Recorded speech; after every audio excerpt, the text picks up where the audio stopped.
안녕하십니까. 바람과 해를 담은 정치 더불어민주당 국회의원 양희원영 인사드립니다.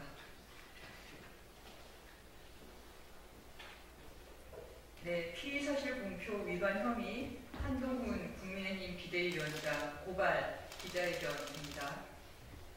안녕하십니까. 바람과 해를 담은 정치 더불어민주당 국회의원 양희원영입니다. 저는 한동훈 전 법무부 장관 현 국민의힘 비대위원장을 고발하기 위해서 이 자리에 섰습니다. 더 이상 유검무죄, 무검유죄식 검찰의 국기문란은 두고 볼 수만은 없습니다. 내일 국회 본회의에 김건희 특검법 처리가 예고되어 있습니다. 지난 12월 10일 한국갤럽에서 공표한 여론조사에 국민의 70%가 김건희 특검법에 거부권을 행사하지 말아야 한다고 응답했습니다.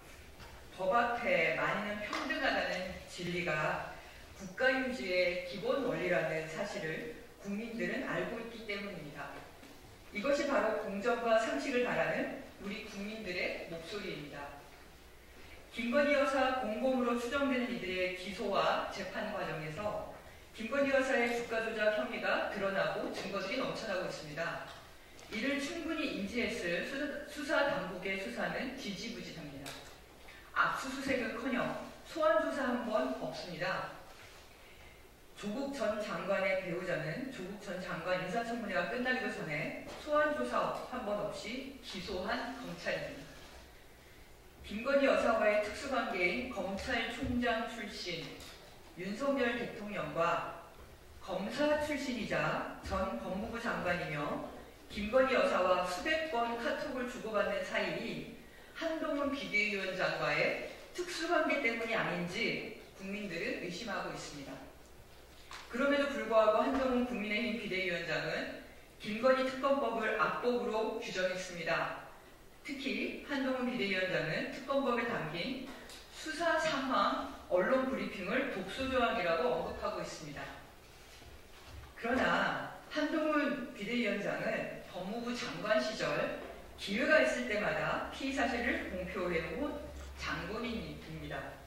형법 제126조는 검찰, 경찰, 그 밖에 범죄 수사에 관한 직무를 수행하는 자 또는 이를 감독하거나 보조하는 자가 그 직무를 수행하면서 알게 된 피의사실을 공소제기 전에 공표한 경우에는 3년 이하의 징역 또는 5년 이하의 자격정지에 처한다고 명시하고 있습니다. 한동훈 비대위원장 스스로 공공연하게 피의사실을 공표해놓고 국민의 알 권리와 공정한 법 적용을 위해서 김건희 특검법을 제정하는 것은 악법이라고 지칭하다니 본인이 하면 옳고 상대방이 하면 틀리다는 전형적인 이중잣대 내로남불식 태도입니다. 유아독존, 오만불손, 한동훈식 검찰의 이중잣대에 철퇴를 내려야 합니다. 과거에는 체포동의안 사안에 대해 법무부 장관들이 국회법 제93조에 의해서 제안자가 그 취지를 설명하여야 하고에 따라 취지를 간결하게 정리해 발표했습니다. 나아가 구속 전 피의자 신문이 열리는 비공개 법정에서나 밝힐 구속이 필요한 사유를 생중계되는 국회 본회의에 공개한 전례 역시 없습니다. 그런데 피고발인 한동훈은 당시 검찰의 직무를 감독하는 법무부 장관으로 수사 내용 중에 검찰 수사에 유리하다고 판단되는 내용은 공개한 반면 피의자에게 유리할 수 있는 내용에 대해서는 공개하지 않는 등 그 피의사실 공표조차도 편파적으로 발표했습니다. 이처럼 피고발인 한동훈이 국회 본회의에서 피의사실을 공표한 것은 상대당 정치인에 대한 겁박이며 모욕 주기로 더불어민주당 국회의원들을 부도덕한 정치인으로 낙인 찍어 정치적 이익을 취하려 한 것입니다. 검찰 권력을 이용한 야당 정치 탄압이 아닙니까? 아니나 다를까 국민의힘 비대위원장으로 정치적 속셈을 공식화했습니다. 객관적인 사실이나 증거도 없이 검찰의 일방적인 주장인 피의사실을 공표한 피고발인 한동훈의 행위에 대해서는 엄정한 처벌이 이루어져야 합니다. 이에 저 국회의원 양현영은 서울중앙지검에 고발장을 제출하고자 합니다. 이 기자회견이 끝나면 이 고발장을 제가 접수하러 갈 겁니다.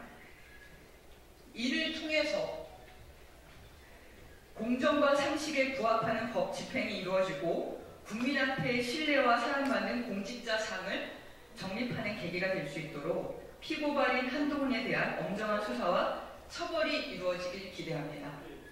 검찰 특권의식에 쩔어있는 한동훈에 대한 처벌은 국민들에게 신뢰받는 검찰에 거듭나기 위한 공보기가 될 것입니다. 네, 2023년 12월 27일 더불어민주당 국회의원 양현영. 감사합니다. 고맙습니다.